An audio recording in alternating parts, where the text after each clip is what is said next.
C'est le jour J, on va à Gibraltar. Autant vous dire que c'est compliqué de se garer avant. Parce qu'il y a pas mal de gens, surtout que c'est un week-end férié. Donc on s'est levé tôt ce matin. On va pas déjeuner, on s'est juste habillé. Et on va prendre la route directement à Gibraltar, passer la douane. Une fois sur le parking seulement, on déjeunera. Salut et bienvenue sur notre chaîne, on est les Manala et en 2017 on a décidé de tout quitter pour voyager non-stop à travers le monde. Après 9 mois d'Asie en sac à dos, on s'est retrouvé en Australie pour un Working Holiday Visa de 2 ans, c'est-à-dire travailler et voyager dans le pays. On est ensuite retourné quelque temps en Asie en pensant s'expatrier, mais voilà, la pandémie est arrivée et nous sommes restés coincés en France. On a donc acheté un camping-car de 88 pour l'adapter à un nouveau projet. Devenir nomades digitaux à travers l'Europe. On est désormais sur les routes avec nos deux chats Kali et Rico. On t'emmène avec nous? On est presque.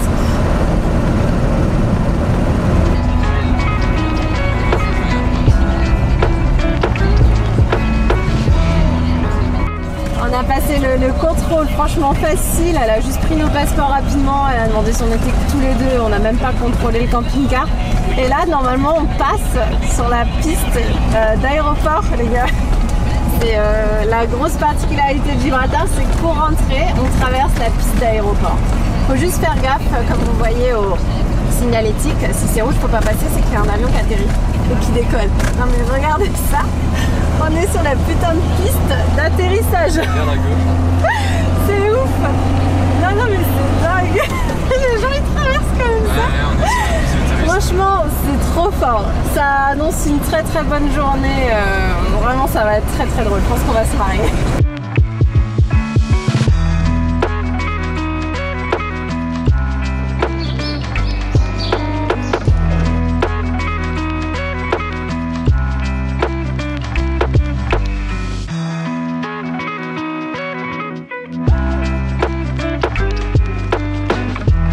Les gars, l'heure est grave. On a voulu faire comme tous les touristes et payer le télésiège pour grimper en haut du rocher de Gibraltar.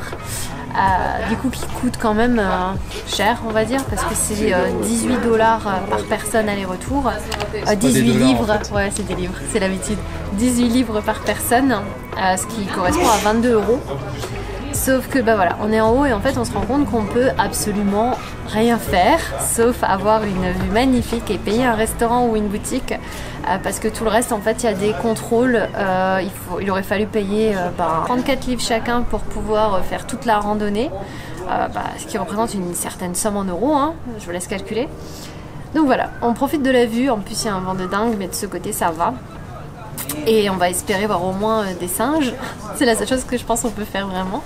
Après on redescendra et on ira voir ce qu'il y a d'autre d'intéressant à Gibraltar parce que pour le moment, ok c'est beau mais on n'est pas tout à fait conquis.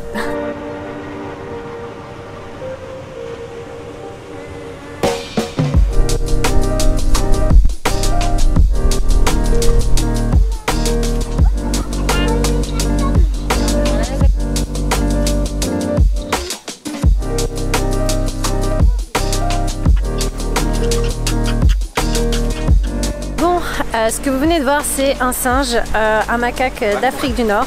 Parce qu'en fait, à Gibraltar, il y en a. Parce qu'on n'est pas loin de l'Afrique. C'est d'ailleurs le seul endroit en Espagne. C'est pas vraiment l'Espagne, mais bon, c'est le seul endroit où on peut en voir. Donc voilà, on en a vu. C'est pas nouveau pour nous parce qu'on en a vu plein en Asie. Donc voilà, c'est amusant d'en voir ici, mais c'est pas non plus dingo quoi. Par contre, ils sont beaucoup moins agressifs. Je pense aussi c'est lié au fait qu'ils voient beaucoup de monde, qui les approche, qui essayent pas de les toucher, mais il y a du monde et ils se font pas taper comme en Asie, donc ils ont pas du tout l'air agressifs. Voilà, on est arrivé au sommet, pas grand chose à voir. Déception totale. En fait je me sens sale. Sale de? Sale d'avoir payé pour rien en fait. Ouais. C'est... Autant payer plus franchement les gars. Ouais, c'est pas... Autant payer plus pour voir plus que de payer juste pour monter. Hein. Clairement, vous ne faites pas une bonne affaire. Hein. On l'a fait pour vous. Ne le faites pas. Donc, qu'est-ce qu'on va faire? On va redescendre. Hein. va peut-être se renseigner quand même. On va aller au checkpoint, on va faire les cons. On va aller au checkpoint. Pas pour quoi? Voir si on est contrôlé ou voir, je sais pas. C'est juste à côté. On verra bien. Oui, ça, là, on va essayer. Ouais. On va essayer, hein. Peut-être que voilà, on peut payer au moins une entrée. En fait, si vous vous posez la question, parce que nous on n'a trouvé aucune information, il est strictement impossible de faire votre billet sur mesure. C'est-à-dire faire le rocher et de se dire que vous allez également faire, je sais pas, juste le tunnel de la guerre ou juste le skywalk. En gros, vous devez tout choisir ou juste monter et rien faire.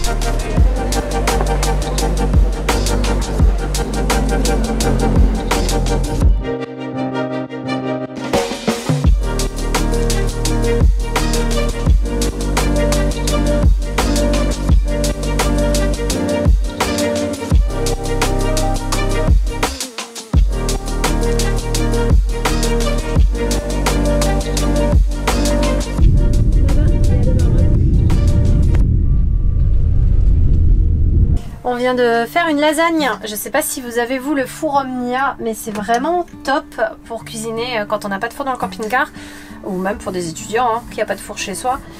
On peut tout cuire dedans. La seule difficulté, c'est qu'on ne connaît pas la température à l'avance.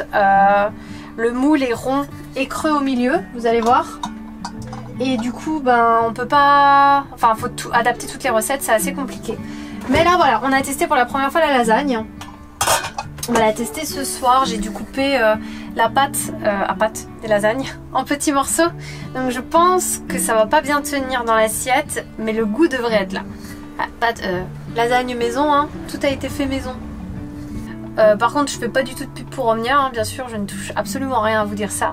Mais c'est vrai qu'on cuisine beaucoup avec ce four quand il fait froid parce que ça réchauffe l'habitacle. Ça va avoir une de ces chaleurs. Et sinon, quand on travaille tous les deux avec Steve dans le camping-car, j'ai juste à tout mettre dedans et puis ça cuit, il y a moins de vaisselle et puis voilà, et on mange quand c'est prêt quoi. Franchement, c'est trop pratique.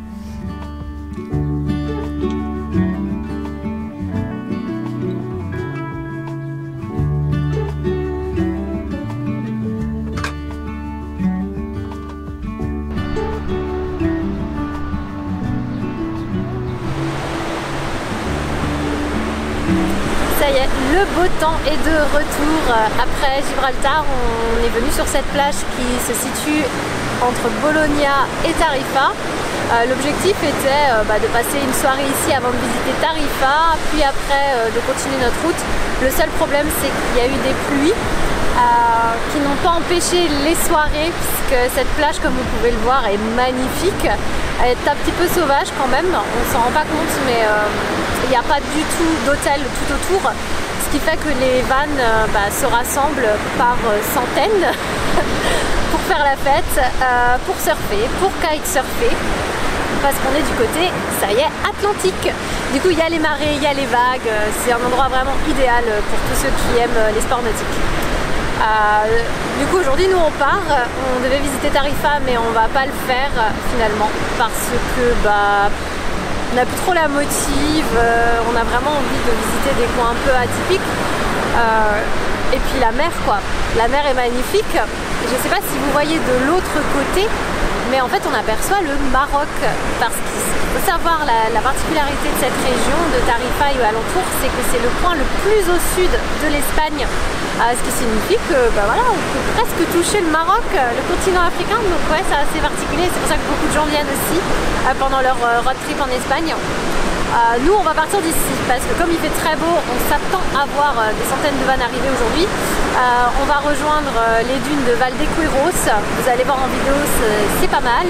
Et on va visiter Bologna avant de retourner dans les terres parce que je vous avoue qu'après plusieurs jours à pas trop bouger, on a les toilettes qui débordent, on a les poubelles bio qui débordent aussi, on manque d'eau, on a les eaux grises qui sont pleines. Bref, il faut absolument qu'on trouve un point de service pour faire tout bien et redémarrer sur une bonne semaine. Ah, mauvais coin. Ah bon, faut aller à droite apparemment. Sinon on sort de l'autre côté tout au bout hein. Tu peux pas, ça s'interdit. Je sais pas si vous entendez, mais il y a une radio française. C'est parce qu'on est près du Maroc. Bon bref, on va essayer de passer ce trou là. Je sais pas si vous voyez, il a plu énormément. Et nous, il faut qu'on passe cette énorme flaque pour sortir du parking. Tous les gens, ils passaient pas au mieux, ils passaient à gauche. En fait. Ouais. Je vais essayer. Par contre, toi, faut que tu sortes. Ouais, faut que je sorte.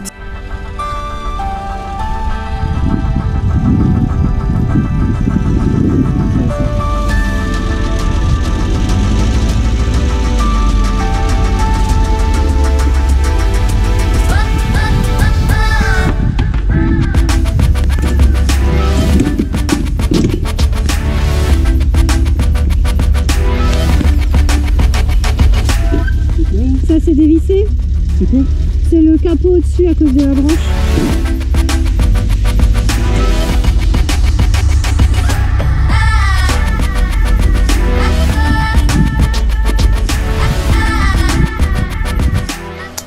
Bon, comme souvent, voilà, quand on est dans des endroits aussi pourris et qu'on essaye de sortir, bah voilà, il arrive une couille. Donc là, on a fait tomber le petit chapeau, il s'est détaché sur le toit qui nous empêche d'avoir de la pluie là où il y a l'aération. Je crois que c'est l'aération du gaz.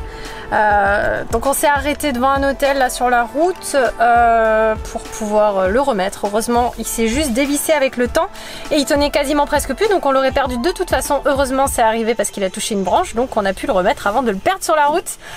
Petit conseil, surveillez bien vos petits chapeaux, ils se détachent et vous risquez de les perdre. Voilà, c'était la petite leçon du jour. Bon, et bien finalement nous n'irons pas à la dune de Valdecueros, grosse déception. Il y a un parking quasiment vide, mais oula, c'est lui qui a la prio. Ouais, mais c'est un mec qui demande des thunes. Voilà, pour que tu te gares sur ce parking. Sauf que bah, nous on n'a pas confiance du tout, même si on donnerait des thunes, de confier notre camping-car à des gens bizarres. Bah en fait c'est pour le principe quoi. Et puis le principe, merde quoi, c'est un parking public de plage, pourquoi on paierait alors que bah, c'est pas un gars officiel. Donc non en fait. Et sinon bah, il y a d'autres parkings mais il faut passer la dune. Autant vous dire que ce qu'on a vu ce matin avec ces crevasses d'eau vu qu'il a plu, on n'a pas trop envie d'aller s'aventurer dans les dunes pour s'embourber. Donc ouais, tant pis pour nous hein. Est-ce qu'on fait est-ce qu'on prend la bonne décision? Est-ce qu'on la prend pas? J'en sais rien, mais on va pas risquer un accident ou risquer un vol pour voir une dune.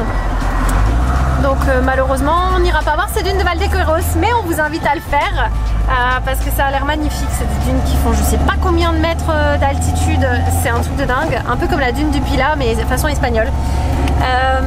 Nous on met le cap sur Bologna, il y a pas mal de choses à faire là-bas, il y a un seul parking où on pourrait se garer qui est gratuit là-bas, c'est le musée archéologique.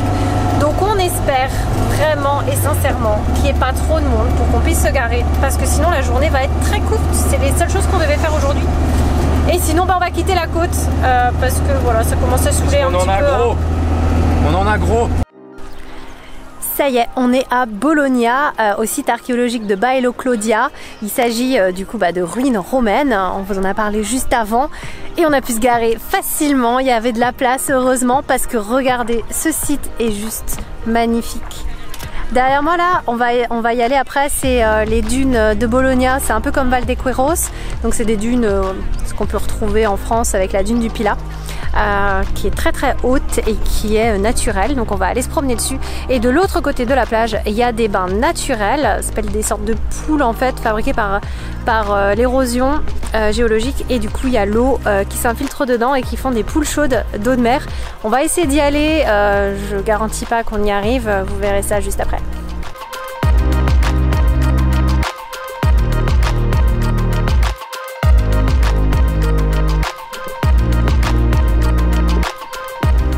Regardez ce qu'il est en train de faire alors qu'on visite un site historique face à la mer. Ouais. Un grand enfant, moi je vous dis. Hein. Vous en pensez quoi vous de ce genre de lieu? Moi je suis complètement fan.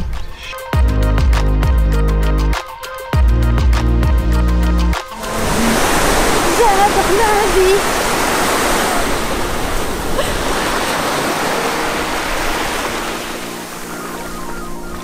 On est en haut de la dune, il y a beaucoup de vent, contrairement à en bas.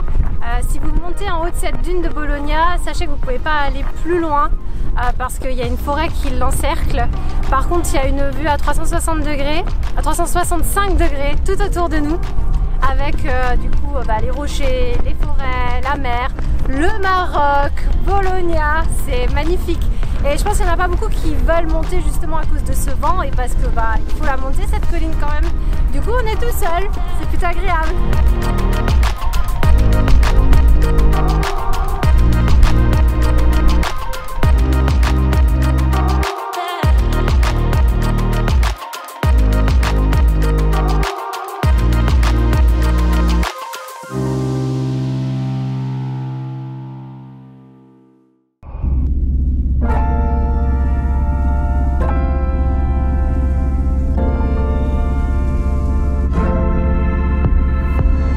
Steve vient de se faire voler sa chaussure par un chien.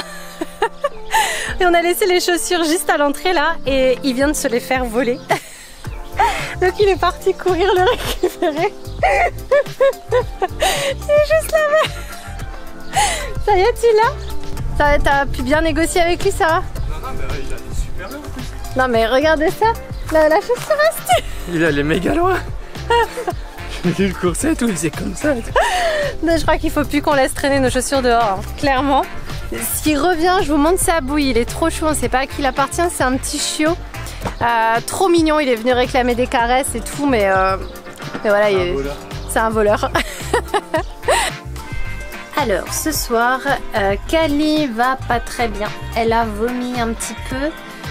Soit elle a pris chaud, soit elle a des boules de poils, ça lui est déjà arrivé, surtout qu'elle a voulu jouer aujourd'hui, donc je pense pas que ce soit bien grave. Mais Miss Tanguette, elle nous fait toujours de la peine quand elle a le ventre en pagaille. On va surveiller ça, dans 2-3 jours si ça va pas mieux, elle a ses médicaments. Sinon, si ça va mieux quoi. L'objectif, c'est de lui retirer la nourriture, laisser juste quelques croquettes, des bonnes croquettes à disposition, beaucoup d'eau, vérifier qu'elle boit de l'eau et contrôler ses selles. Regardez là.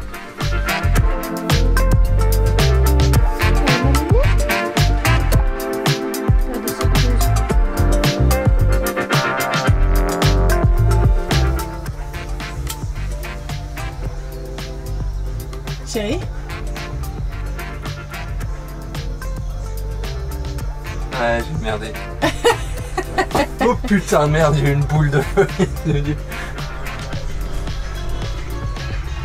Kali, elle a à nouveau vomi. On va lui donner du sirop aujourd'hui. Parce qu'à la fin, elle réclame à bouffer, elle mange tout. Mais elle le digère pas, elle vomit 2-3 heures après des croquettes entières. Même pas digérées. Donc on va lui l'aider à digérer. Son estomac lui fait des siennes. Oh, chérie, faut que tu regardes, c'est des constructions, mais je sais pas ce que c'est. C'est peut-être la fête de la...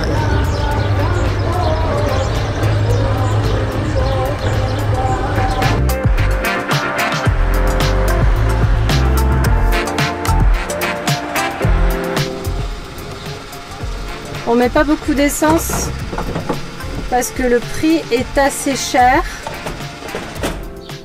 Donc on met un tout petit peu pour l'instant. On mettra plus après.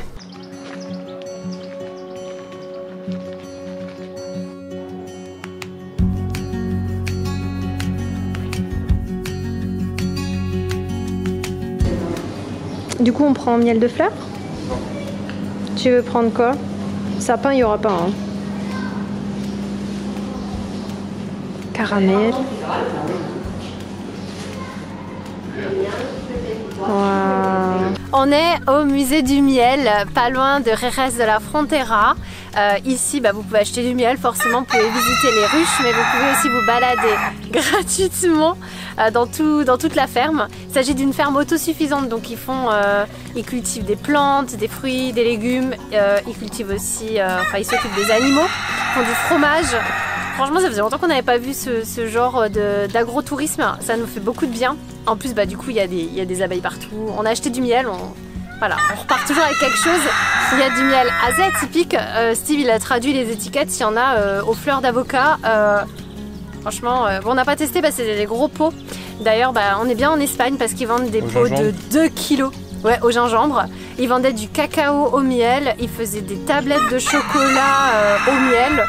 Enfin, ils ont vraiment des trucs vraiment sympathiques. Et on a vu une ruche, en fait, ils ont fait une sorte de patio dans le musée. On va vous montrer ça en vidéo, mais il y a un patio avec un musée.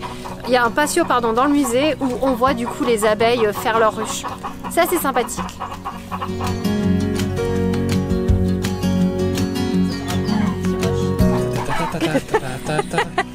Mais pourquoi? C'est trop cool. Je fais ma vie, c'est ma vie extraordinaire.